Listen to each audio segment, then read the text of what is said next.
world-class email programs. Super excited about this. We have 5 of the best email programs in the world, and the people running the show are going to share really important points about what make their program special, all in 10 minutes or less. So this is going to be a fast-moving, hard-hitting session that we're super pumped about. So first, we have Seth Weisfeld from Pinterest. We've got Laura Dosich of CarMax. Tara Clark of Zillow. Aaron Hartman of Staples. And last and certainly not least, Eric Lapetit of Google Nest. All right, so Seth's going to start us off. Here's a mic if you want it. We're going to use this thing. All right, how's this thing work? All right. Hey, everybody. How you doing? So I'm Seth, PM for notifications at Pinterest. And I'd like to start with a little informal survey. Raise your hands if you've ever heard of Pinterest. Great. Leave your hand up if you use it at least once a month. Great. Now leave your hand up if Pinterest is a social network. All right, lots of hands went down. So for some people, Pinterest is a social network. But for most, it's a visual discovery engine. We help people connect people with ideas for their everyday life, from food to home decor, from haute couture to the latest in camo wear. And of course, big events like weddings, there we go, and 4th birthday parties. The magic of Pinterest is this home feed, where we personalize ideas for you. When I joined Pinterest about 2 years ago, we wanted to extend that magic into email. We wanted to take our core value prop, that serendipitous discovery of new ideas, and interject that into people's inboxes. So I'm going to take a little time today to share our adventure in moving from a human-curated lifecycle marketing program to one driven by machine learning and automation.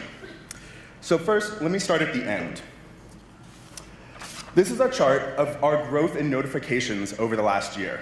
That's 230% growth, which far outpaced our overall growth. We were able to do this without increasing frequency or load to the consumer. We were able to achieve this through personalizing all aspects of the notifications experience, from frequency to content types, and then, of course, the actual content itself. So I can't cover everything right now. This afternoon, I'll talk a little bit about how we do frequency and things like that. Today, I want to talk about how we personalize the content. Okay, let's start at the beginning. A year ago, you signed up for Pinterest, and we sent you an email, a drip campaign, 1 a day, every day for the first 7 days. Just hammering away. We wanted to teach you how to use Pinterest. So we sent you an email that told you how to create a board, how to save a pin, how to use search. And we thought they worked really, really well. We spent a lot of time optimizing this drip campaign, tested different variants, different content, different messaging, different orders, to figure out what engaged people the most. The real bread and butter, though, came at the end of the program, when we started sending these editorially curated campaigns. We had teams across the world creating dozens and dozens of these campaigns every day, and they had cute little titles, peel out, a little scarf thing. There's a nice, marketer twist on every single one, good copy. We had about 40 people across the world creating localized campaigns. The problem was we didn't have international coverage outside of those markets. So we had very few emails actually going to the places where we were growing the most. So we looked and said, hey, can we create something that's algorithmic? We created a very simple email that got our popular pins and put them in a category for each of our target markets. And we can see here we've got a Russian one on the right. We have this nice sports one for probably Spain there. And these worked reasonably well. Particularly, we were comparing sending no email to sending these emails. So obviously, we saw gain. But when we dug deeper, what we noticed was the open rate of these was actually higher than our editorial emails.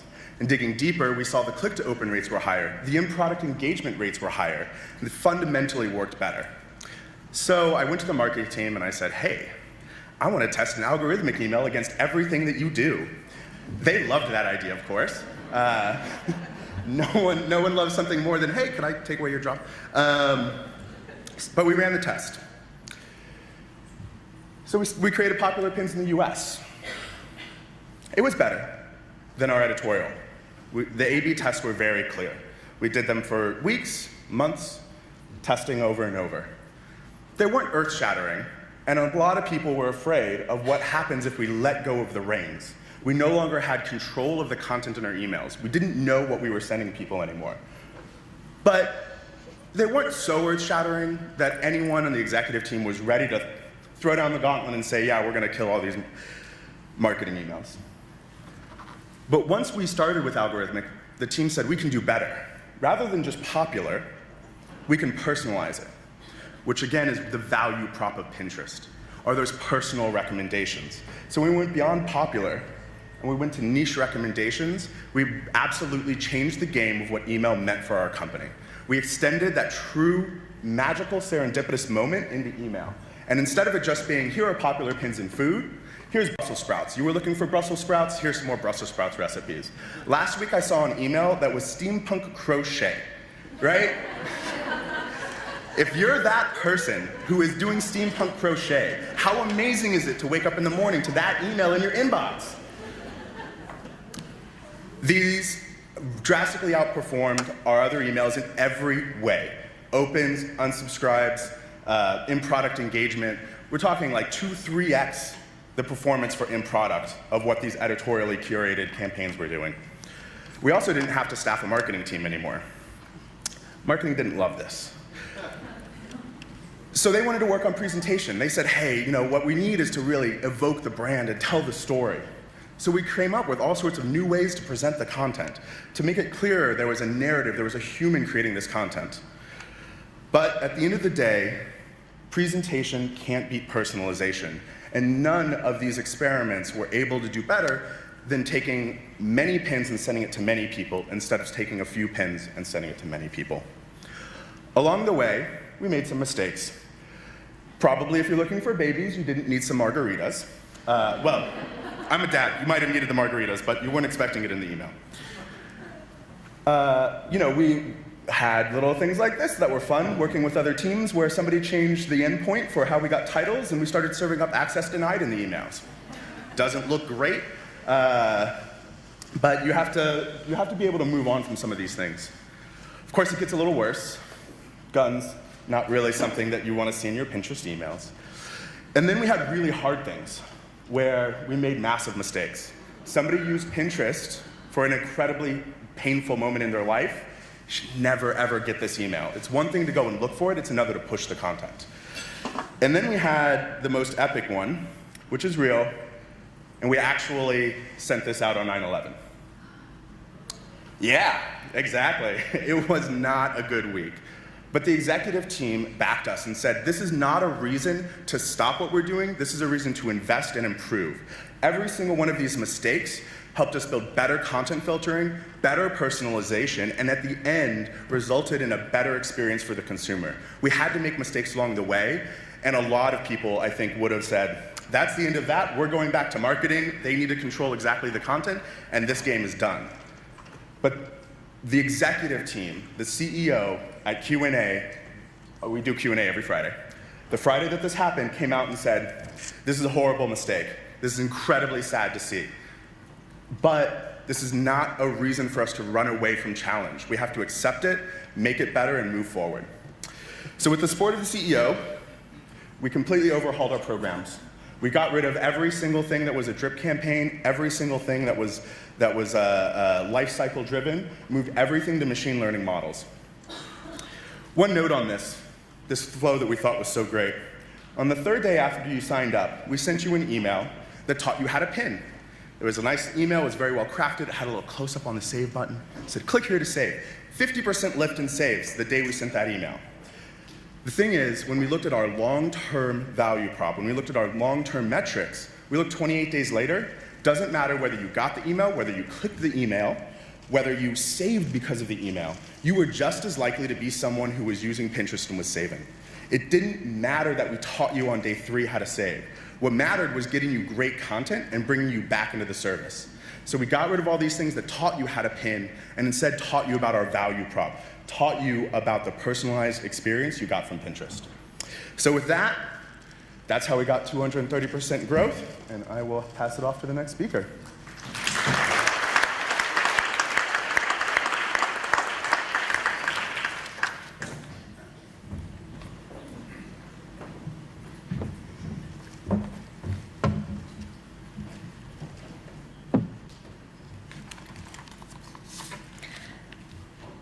All right, good morning. I'm super excited to be here. So you may not know a lot about CarMax, so I just wanted to level set everybody on who we are and what it is that we do. So we are the nation's largest retailer of used cars. We've got a bunch of locations across the US. We have a really big website. We got 15 million visits, people looking for cars every month. And we have really, really happy customers. So our Net Promoter Scores are rivaling that of USAA and Costco, the kind of really revered brands. So when we open a new market, people are really excited for us to be there. And the way that we do that and build that great, those raving fans is all about how relentlessly focused we are on creating great customer experiences. We have teams across the organization that focus in on customer problems. They solution and build ideas and iterate on those ideas, bring customers along and get them involved, and then are only pushing out kind of the best experiences that are going to help meet those customer needs. So I lead the digital CRM team at CarMax, and we are one of the teams that are working in this way. So I want to high level tell you what I'm going to tell you about today. I'm going to talk to you about our program and some of the things that are driving our success, about how we are really personalized, how we're extending and being really thoughtfully multi-channel, and how we've really embraced a customer-centric and agile approach to the way that we're developing and delivering our work. So to go there, I want to first orient you to the car buying process. So it may have been a little bit of time since you bought your last car. You might not be thinking about the customer life cycle of a car buyer like I am. And so really the way we think about this is at some point people start thinking, I'm open to car buying. They start getting into the research phase, what cars for me, what features are for me. And then when they're ready, they go to that dealership and they kind of make all that happen. At some point, as soon as that car buying's over, you're getting to know your car, you're in this honeymoon phase with your car, and then you kind of go into living your life. You're an owner, you're driving it to and from work, and you're just kind of not thinking about that car purchase anymore. So at CarMax, my team really focuses on delivering one-to-one experiences to customers really throughout that customer life cycle. So the goal there is really that we're providing guidance and we're really nurturing customers through to help them kind of transition from one step to the next. So I'm going to start by talking about one of our areas in our researching phase, which is our Saved Car program. This is actually a program we partnered with Brightwave to build this past year, and we're really, really excited about it. I think this is a really awesome example of how we're being really, really personalized in the emails we're delivering to our customers. So the first area of personalization is we take customer information and their inventory browsing history, and we use that to drive personal content here. And so we're driving urgency with how many people are saving since they last saved. We're also using that customer's browsing activity. So customers are going on our website and they're saving lots of cars, right? They're trying to figure out what they want. And we are using their behavior on the site to really pick out which is the one we're going to highlight in this email. I didn't bring the whole thing in, but the rest of them are still there too. So we're really leveraging site behavior here to drive personalization. And then finally, we're customizing our calls to action based on where that car is, where that customer is, and what's the right next step for the customer.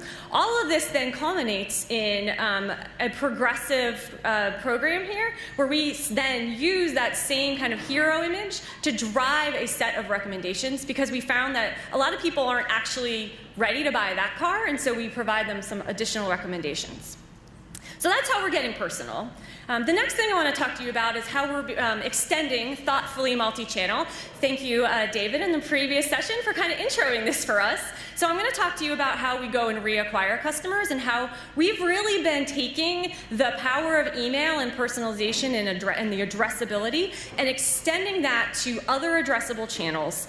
What that's doing is really helping us kind of extend our reach, but also compound the influence of our messaging. So here's an example of a recent campaign that we ran to go reacquire people who had sold us cars before, try to get them when they're back in the market, back to CarMax. So very historically, we've been doing this with email only, so the one that you'll see on your left. And so we partnered with our social team, and we developed this campaign that really extends nicely across both channels. You see the messaging is extended, and we developed a campaign that's going to work really well in both channels. So in this campaign, we always A/B test. We test the group that got the email and Facebook experience did see much higher lifts than those that just received an email-only experience. This is actually a really simple tactic to deploy to actually get these email addresses into Facebook. And we had a really great partnership with our social team, and we're able to collaborate on developing this campaign. So I'm going to share with you another example of how we're doing that in our buying process. We've got people that visit our store and we follow up with them. So this is an example of people who came in and got an appraisal with us and they didn't sell to us that day. So again, this was a very successful nurture campaign that we were sending via email only. It's a series of 3 emails. And we took the call to action, the what to bring, that's kind of the core CTA within this email. We extended that through to a really focused Facebook ad. And again, the results here are really promising.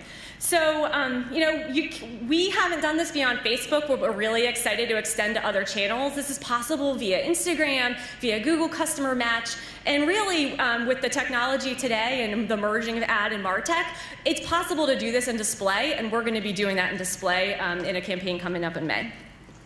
So the final thing I want to tell you about is not necessarily about what we're doing, but it's more about how we are evolving our processes. So our organization, we've basically borrowed from our lean UX product teams a lot of their tactics, and I think that they're tactics that a lot of people could really embrace and at least take out components of this. So we really start with what problem are we trying to solve, and so I'm going to walk you through a little bit of a story of a recent problem we were trying to solve and how the team has changed and how their working process has changed. So previously we had a very waterfall process. At any given time it would take, 12-ish weeks to complete developing out a new test and launching it in an automated fashion.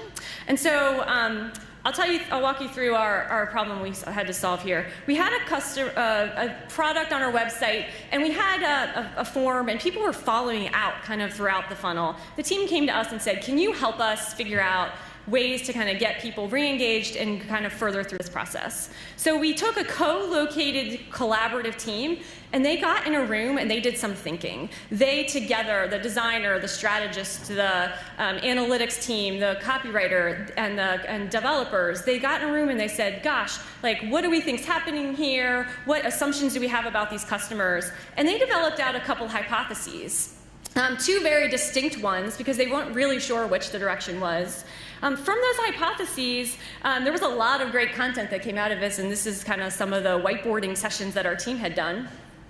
And they went and they developed some MVP concepts. So we've really embraced the idea here of minimum viable product. What's the minimum thing we need to put together so that we can get this out as a test? It doesn't need to be perfect anymore.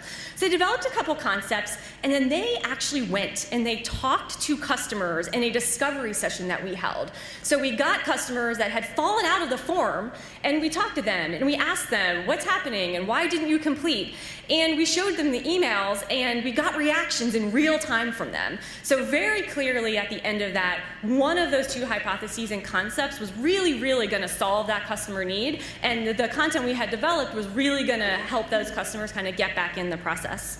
And finally, we didn't necessarily have the data we needed in order to go automate this program. So in the past, we would have said, okay, IT, we need to go build this data, and it would have taken 4, 5, 6 weeks to get that data until we launched this email. We would have invested a lot of time without actually knowing if this thing was working. So we've actually really embraced and gone more towards, all right, let's do an ad hoc send, let's get us a couple sends under our belt, and let's just see if we can get this thing out here.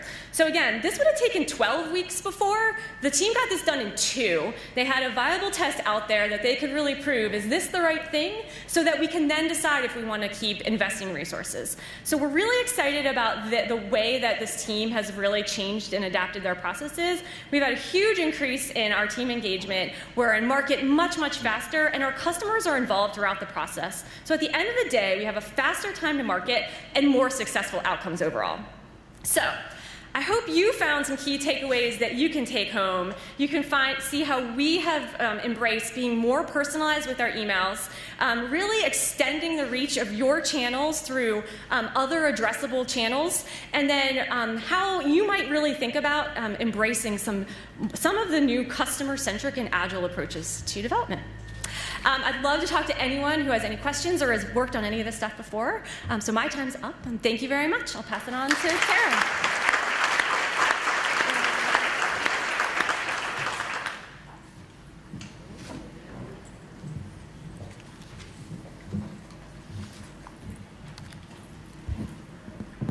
Hi, everybody. My name's Tara. It's great to be here. So at Zillow, we're all about the home all the time, as you can imagine. So I wanted to kind of package my chat for you today through this lens of home and how we are working on creating something that is built to last. So shout out to my team here. You can't build anything worthwhile without a solid construction team. So I get to stand up here and talk about all that we do, but really these are the folks making it happen. So you can see the ways that we approach email at Zillow just from purely getting it done standpoint. We own content and lifecycle marketing on our team. On the marketing side, we own the tools that help marketing get its job done, the list management, the subscription management. We partner with engineering teams to work on the programmatical aspects of email, help them sort of optimize the emails that they're shipping across the company. Data analytics, brand marketing, social media, the traditional partnerships. And then we also sort of fan out across Zillow and Zillow Group companies to help optimize and invest in overall notification strategies. Everyone on this team is empowered to be the voice of email in the room. And make the decisions that need making. And so my view here is, as long as one of them is in the room, we're in good hands. So strong foundation, I think, is key to a built-to-last home. If you're getting email from Zillow today, thank you. You're probably getting at least one of these things. These are our workhorses. So these are the most of our volume, the highest traffic driving emails. These emails are really meant to sort of drive you to engage with our core products and features, whether that's buying a home, renting a home, learning about mortgages, understanding the value of your own home over time, and your surrounding market. And so, as I said, these are highly engaging. These are really our core product emails, and highly targeted and personalized and meant for you. Everybody's got to have their workhorses, and these are ours. So the way that you make your house a home is by adding personal touches and high-end finishes. This is where my team is spending a lot of their time these days. The way that the home ownership cycle, the renting cycle, everything filled with lots of little moments, that's where we're investing right now, trying to meet your needs at any given time. We want to anticipate something you might be thinking about, acknowledge an action that you're taking. These are smaller volume emails, but arguably as impactful over time. I know you can't quite see the content of the emails themselves. I'm happy to explain any of them later. I have a 12-year-old daughter, so I'm learning how to have entire conversations in emoji these days. And so the emoji are meant to sort of convey these opportunities for us, whether it's a hug or an assist or a laugh. As I said, my team is spending a lot of time here these days. All right, so blueprints are important when you have a home. In the same way that you want to understand the load-bearing wall or the weird addition from 10 years ago before you lived in the house, you want to understand what the heck is going on with your email. As we work to build out these sort of increasingly complex series, it's super, super important to keep track of it. We need to know where we're missing, where we're overlapping. You know, we can write business rules if we all of a sudden see that, oh, you might be qualifying for 3 things on the same day. We don't want that for you, so we can prioritize. It helps us understand where things are starting to look a little Frankenstein-y. Maybe it's time to tear something down. So blueprints help with that. We use InVision for this, which is essentially a design collaboration tool. Helps us zoom in, zoom out, share easily with anyone in the org. A lot of people at Zillow are highly invested in the email program, and so we often get the question, do we know what's going on? So yes, we do, because we now have this thing we're calling the email experience map. All right, in the same way that your home is important, your neighborhood and your community are important, this is one of my favorite things to talk about lately. We're in the marketing org, still believe in the value of the marketing piece of email, but we know that email is an extension of our core product, and product is the lifeblood of Zillow. Because of that, my team recently moved to sit with the engineering teams that support growth initiatives at Zillow. So that's activation, re-engagement, CRM, retention, infrastructure, things like that. The proximity to the engineering teams has had some benefits that are obvious and then also some unexpected ones. Gives us an opportunity to go sailing together, to have impromptu happy hours, which are always great. I would say it's led to a couple of things like, well, shared language, my team learning to try on their engineering hats and think elegantly about quick solutions. It also helps the engineering team understand some of where we're trying to go and help us get there. A lot is often made about, oh, if engineering could just give us 10 more data fields, we'd go away forever. Oh, if marketing would just go away forever, we could do our jobs. And so sitting together has sort of upended some of those perceptions. We have now shared goals and metrics that we're working toward and common lingo. So that's been an impactful change for both our teams, I would say. Analytics is similar. You know, we only know what we know. We don't even know what questions to ask half the time. And so proximity to analytics has really changed that as well. You realize you're all rowing in the same direction, maybe in different boats. And so we're all trying to get it in the same, like, literal sailboat to figure out what's going on. Okay. Email is stressful, you guys. Like, a lot can go wrong, as we know. I have some junior folks on my team, and so there's a lot of like, oh, I gotta go sit in a corner and breathe in a paper bag every time I hit send. The thing that I'm constantly telling them is, yes, whether it's human error or a Gmail algorithm, like, things are gonna go crazy every so often. Email marketing is not for the faint of heart. The purple down arrows are 2 rough months at the end of 2016 for us, where we tried some new stuff that did not work. And then we switched back in the middle, and oh, thank God, it's better again. And then we tried something new, and it didn't work again. And that was hard. So my advice, I guess, when you have these moments is like, yes, things will break. You know your business better than anyone, so these are opportunities, I think, to roll up your sleeves, pop the hood, really get in there and figure out what's going on, and just know that you're earning your email stripes when these things happen, and be brave. All right, if you don't know who these people are, find me later and I'll tell you this story, but in the way that things can go wrong, these two are a very good example of what can happen if you are not paying attention at work. They're also a way for me to talk about how our team views our most important role at Zillow, which is the protector and keeper of your experience with our brand. Whether it's a content error or a typo, or a dev who wants to ship 50 false door tests to the same email list, or those people that keep asking for surveys that aren't really surveys, there are so many ways that things can get out the door that are less than ideal. If you're lucky, you might catch a few of them.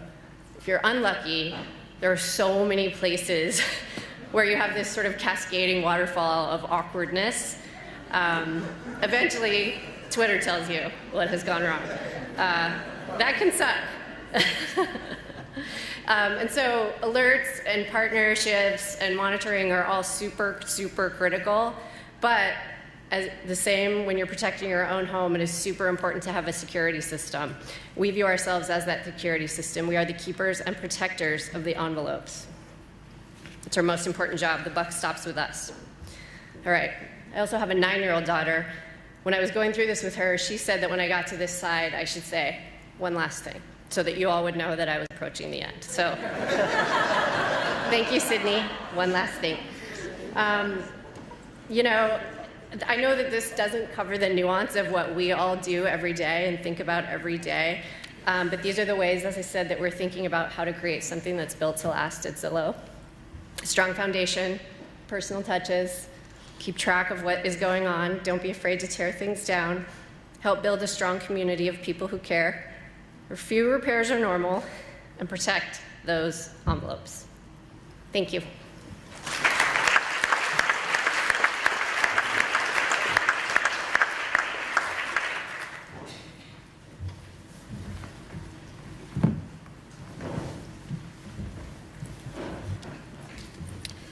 All right, well, good morning, everyone. My name is Aaron Hartman. I am the Marketing Program Manager on the Email Strategy and Innovation team over at Staples, and we're here to chat about why I think our program is world-class. So let's get right into it. A couple of things about Staples. I'm sure everybody here is familiar with Staples. We've been around since the mid-'80s. We're close to $20 billion in annual sales. But some of the things you might not know about Staples is that we're the 5th largest e-commerce player, and that is quite a big pool. So we have a lot of content and a lot of promotions that we need to offer. That goes into my other bullet of we're more than just office supplies, so I'm sure I'll be familiar that we sell the ink and toner, the paper, and those supplies. We really do a ton more and a plethora of other, not just products and offerings, but services that cater to our businesses to make more happen for them. So IT support, tech support, print and marketing services, pack and ship services, and a bunch more. Staples at email is a little bit more detailed that we send close to 60 million emails per week. So not a big surprise for an average retailer. I'm sure you're familiar that we send a lot every single day. But email doesn't just influence our online conversions and revenue. We do drive a ton of traffic to our retail channel as well. So email is important for that cross-channel experience for our customers because they shop and interact with our brands in different ways. And we speak more to just the average everyday customer. We have our small business markets, our commercial enterprise clients, and our mid-market businesses, and they all shop and interact and experience Staples in their own way. So our commercial enterprises are calling up their account reps and ordering products from us, not necessarily going through the site, but we still need to speak to them that matters in a way, and that's going to lead into our personalization efforts that we've really accumulated over the last year or so, and how we've really pivoted to this approach of not pushing our merchant-driven static emails to tens of millions of people, but more of a customer-centric dynamic email to smaller customer segments. So we've identified 4 key pillars to make up our email program, and I'm going to go into these in a little bit more detail, but modular template, content library, our data science, and analytics. Modular template is really just our flexible and nimble template that we can swap content in and out depending on the individual that's receiving the email. Our content library, as it sounds, is the library of content that houses all of our offers and promotions and services that get put into our modular template. Our data science is really what keeps the lights on when it comes to email personalization, that we've have the ability to track and score all of our content and all of our customers to marry those two together. And then, of course, the analytics. No good email program can survive without knowing how they're performing, how segments are reacting to the brand and to the offers. So, liberate your program with a modular template. Easier said than done. It was a tall task, but it's definitely opened up paved the way for us and leading the foundation to get personalization going. This was the first step we needed to take. We needed to be flexible and nimble with our templates, or else we're going to be a ton of QA and dev work and creative work that would just never be time opportunistic. So on the left-hand side, you can see the various different modules of cleaning and break room technology and so on. And my email might look like cleaning and break room services, technology, and office supplies. And my wife Jill's email will have her top categories of office supplies, services, cleaning, break room, and technology. So that template really allows us to be flexible, dealing with the same pool of content, but the order is shifting based off the individual's needs. Organize and be efficient with a content library. So like I said, on the right-hand side is really just a library that has all of our content. So we're more to that customer-centric approach. Back in the day, we were doing one-and-done type of promotions where we'd have this massive ink and toner promotion or cleaning and break room promotion. We'd create it, it would look great, and we'd never use it ever again, even though these offers tend to repeat itself and cycle through various time shifts throughout the year. Our content library allows us to be customer-centric, and the reuse effect of it increases our ROI. So we're not creating net new content every single time. We can reuse content that's already been available and already been sent out to our customers. If it's working, great, let's pick it up again and use it again. And if we need to make a tweak, so if we see the bottom content of 20% off filing solutions, if that offer is now changed to, let's say, 30% off, we can just do a save as, quickly change up the copy in the mod, and get a new module created without creating something from brand new from scratch. And that really is not only a time saver, but a money saver. And that helps with our QA team, our production team with editing the emails and approving the emails. They don't have to go through every single necessary stuff because we already know this content works and this content has been approved. And it allows us to test and to fine-tune targeting. So again, we can identify those smaller niche markets and put the content that's in front of them that's relevant to them based off of their history and interaction with our brand. And that obviously facilitates a more engaging conversation with our customers. So we're all about customer centricity at Staples. We want to, we always say, like, let's put our customer hat on. How would you react if you're getting this email? Would you want this? Is it relevant? We always want to make sure, since we send so frequently and so often, we want to make sure that we're putting relevant information in front of them. As David was saying earlier, that is the biggest reason why people unsubscribe from your brand and unsubscribe from your program, because we're just putting up a bunch of stuff that they've shown no interest in. So I'm going to get into our data science approach, and I think this is really the key that keeps our email personalization efforts flowing, and obviously the wave of the future for my email program. And we have endless possibilities with our data science. So the top portion is kind of the current process we have right now. We have the modular template, we can be flexible. We have our content library that has all the offers that are eligible in the promotion stream. Our data science are really those gears that churn and score and rank all of our customers, so we can take their browsing behavior, their purchase behavior, both online and in retail. So if you've expressed interest, and whether it be by browsing or searching or buying, you're going to get something that's either similar or relevant, and we can identify those offers and put them into that dynamic email. So let's say on a Wednesday, we send 10 million emails, we can have thousands of iterations of that one email based off the individual level. And it really gives the, as we call it, the little guy the chance to have their day in the sun in email, because our merchants, they all push their big products and they want everybody to get everything. And from an email, we get very nervous when we hear that, because obviously we want to put what's best for the customer, and we have, David's point, the value of our email address. There is a cost factor to that from an unsubs perspective. So things like time cards and blueprints, printouts would never make it in an email based off of a revenue to a mass audience, but to that small niche audience, that is what they should be seeing, and that is what they're going to react to. So that should be the first content they see in email, outside of just, yeah, we have a 20% off ink and toner. That might work. And that kind of goes into our bottom portion of the slide of the old versus new way, where we have a limited modules targeting to large groups, to our new way of really smaller niche markets targeting to smaller groups. And we still have those big offerings and groups for the ink and toner and break room, but we really get to get down and drill down to the niche markets. Our last pillar is analytics, and that is really the key to our success. No surprise here. Our email dashboard reporting is very robust. We have the top level executive summary type of reports that we send out on a weekly basis to our executives of, here are the cut and dry bullets of open clicks, conversions, revenue. That's all they need to know. They're not into the weeds with the email program. But we're able to do our link level and category performance reports, where we can talk to our merchant partners and our category marketing partners and really educate them on how their offers are performing and how their links are performing. So when they see a similar offer come through the pipe and they submit it for an email, they'll have that base to be like, oh, that worked last time, we can definitely do it again. Or that didn't work last time, let's partner with the email team and figure out what we can tweak and what we can update to ensure that it is going to work the next time it's going out an email. And then we have our matchback report, which really allows us to make the connection to our retail performance. So the traffic in store, that is a big push for us at Staples. We have a lot of brick and mortar stores, and we need to drive traffic to those stores to get people to engage with our brands, because that's where a lot of our services and our expert services are interacting in our store. One report I want to focus on a little bit more detail, and I think truly is world-class in my opinion, not only because I helped develop it, but I do think it's the first thing from an email perspective is our subject line reporting. How, obviously, is the first thing they see as a subject line when a consumer sees an email. How is that performing? So I built this report, and you can see the visual aid here of The x-axis is showing the average open rate, and the y-axis is showing an average click rate. And you can search by multiple different data points. So for instance, you want to search by a month, by a segment, either a business customer or a consumer customer, by campaign type from our rewards, transactional, promotional, awareness, and also ranks the top 10 in each, both on an open rate perspective, as well as our bottom performance from an open rate perspective.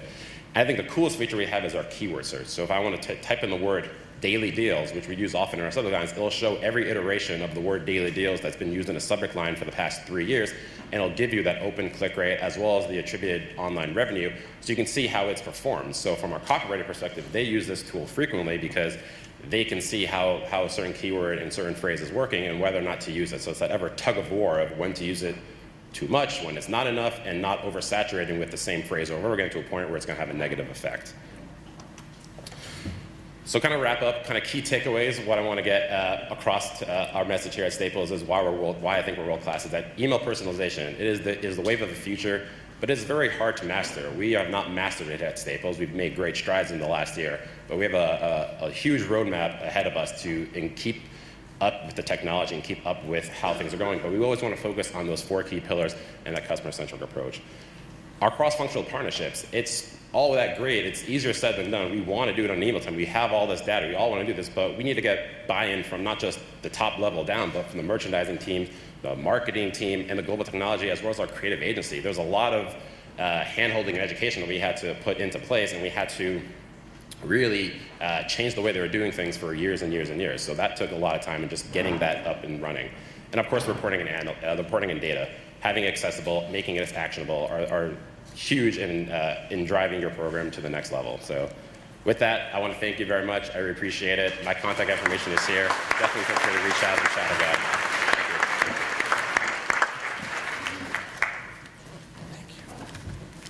Hi, I'm Eric Lepetit. I'm an email engineer manager at Nest. And I'm going to steal Stealth's intro. How many of you have heard of Nest before? Wow, that's great. How many of you have received an email from Nest? How many of you have unsubscribed? Good. I have your name. So not everybody is familiar with Nest, as you can see. And for the sake of time, I won't do the full history of Nest. But I still want to give you a quick overview. In 2000, oh, I need to do that. And I don't know how to do that. All right. In 2011, we launched the first learning thermostat, which is a smart device that programs itself and knows when you're home, knows when you're not home, and then can learn from your pattern and turn off or turn on the thermostat, depending on your wish. And it saves energy. Since its creation, our customers have saved 2 billion kilowatt hour. So imagine that this room is filled with popcorn.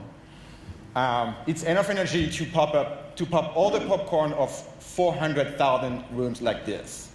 So that's a lot of popcorn that we said. And then in 2013, we launched the Nest Protect, which is a smart smoke and carbon monoxide detector that alerts you and tells you when there is a danger, which room, and also doesn't go off at night at 2 a.m. It alerts you when the battery is going to drain and when you have to change it before you actually fall asleep. And then two years later, we launched Nest Cam, first a security camera indoor and then outdoor. And all these smart devices connect with your home. They talk to each other, and they also talk to non-Nest devices. So we build a smart home, a connected home. And this is all it's about. It's to build a home that takes care of the people inside it and the world outside it. And when we design, when we code and send emails, we keep our mission in mind, to take care of people. And to start with the account emails. So I'm going to onboard you on the Nest customer email journey. So we send, as soon as you pair your Nest device, you receive an account email. That email, nothing fancy about it. We want you to confirm your email address. We want you to know that you're on board with Nest. You take control, and we take care of the rest. And then within 24 hours, we send you a welcome email, depending on which product you have. Your thermostat is on the wall, the smoke detector is on the ceiling, the camera is on the shelf. You've spent some time discovering new products, a few hours. You've spent some time playing with the app. And that time is precious for us. We need you to experience that when you open the box, when you install it, and when you discover your device. And that's why right away we ask you something. On the top of every single of our welcome email, we have a survey. And this survey is asking you on how did the installation go. We want to make sure that everything went smoothly. And it kind of set up the tone for opening a dialogue between Nest and our customers. And then we have a few modules where you can discover the key features of our product. So you learn as you discover your products.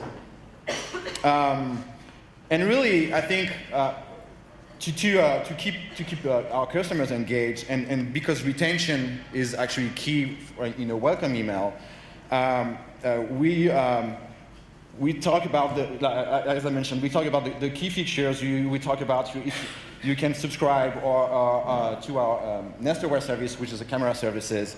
And one thing to remember is that open and click are not essentially the metrics you should measure here. Engagement and long-term engagement should be the primary key in the welcome emails.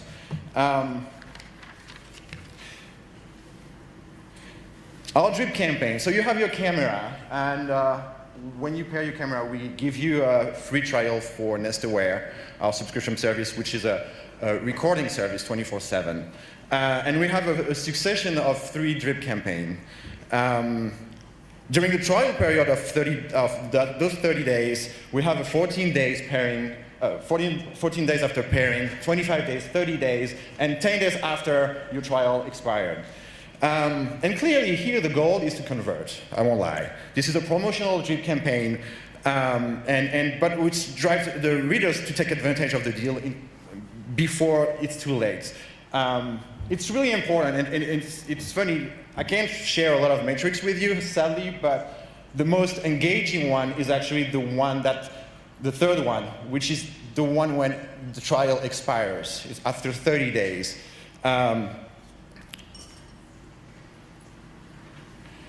Then you're a customer. Every month, we send you a monthly report. That report is actually our oldest email that we design at Nest. It has a lot of information, a lot of consumption information, how much energy you saved, how much energy you consumed this month compared to last month. It gives you advice on how you can save more and why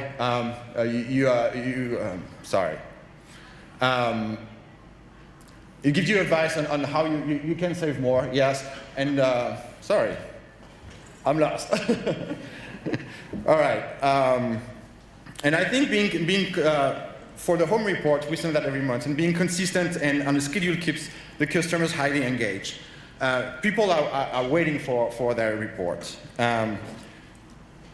We send a lot of notifications to you.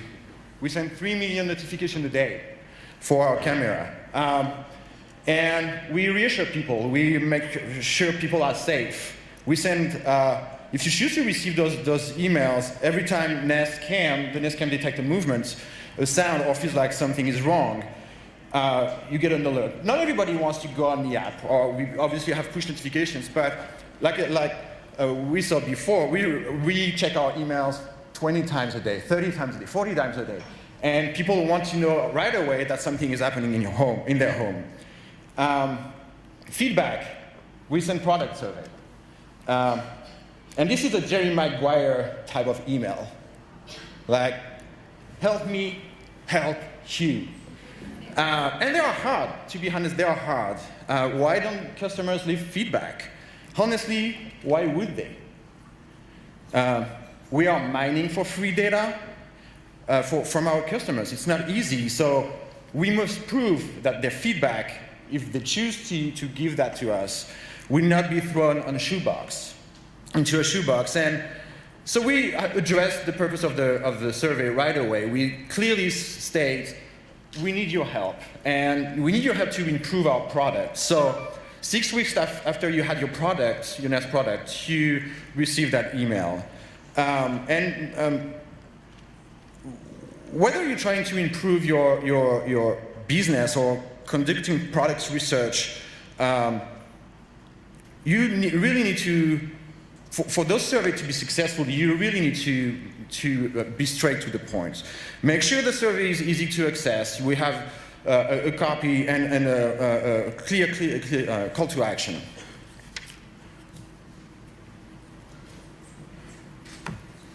Because we update our product, the software of our product, and we also update our apps regularly. We decide to proactively send updates to our email, to our customers. We could let the updates in Apple Store do their job, but we want to communicate with our customers. We want to tell them what's important to them, that keep them engaged, and we empower them. We empower them to give them more information on what's new and how they can benefit from it. And we don't send a lot of promotional email, but when we do, we always have the customer in mind, always. The purpose is clear, is here to promote the product or the service, and we have a Black Friday email here and Father's Day email. The offer is really clear. It's usually the same format, usually big hero image, headline, and a clear call to action. We usually keep it short. I think promotional emails don't require a lot of explanation and are really engaging. So why do I choose to show that to you? And what I think we need to be careful about is when you create all these emails and you bring people into the journey, you not to get lost into the amount of emails you're sending to them, because their inbox is already full of emails. You want to map all the emails you send out, and this is what we do. You make sure that at every touch point you have an email for it, and it's also a good way to see if you're missing an email, if you're missing a touch point, or on the opposite side, if you're sending too many emails. And it happened. We, in doing so, realized that we were actually sending emails that were not necessary for the customer. So we combined them with other emails. And I'm out of time, but I want to end on that note. Is why did I choose to show you the customer journey? Why do I think at Nest we have a great email program? And again, we talked about customer-centric journey, and this is all it's about. It's about you, about the customer, about taking care of the people inside your home and the world outside. So from onboarding our customers, inviting them into our family, they let us enter their home. We provide ways to make them feel safer.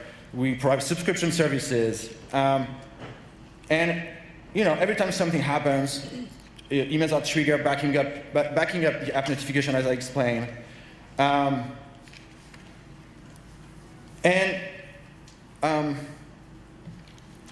We also bring something I didn't mention. We also bring innovation in our email. Sorry, I'm running out of time. I'm bringing in innovation in our email, and I'm going to explain that to you later. But that's the time for another story.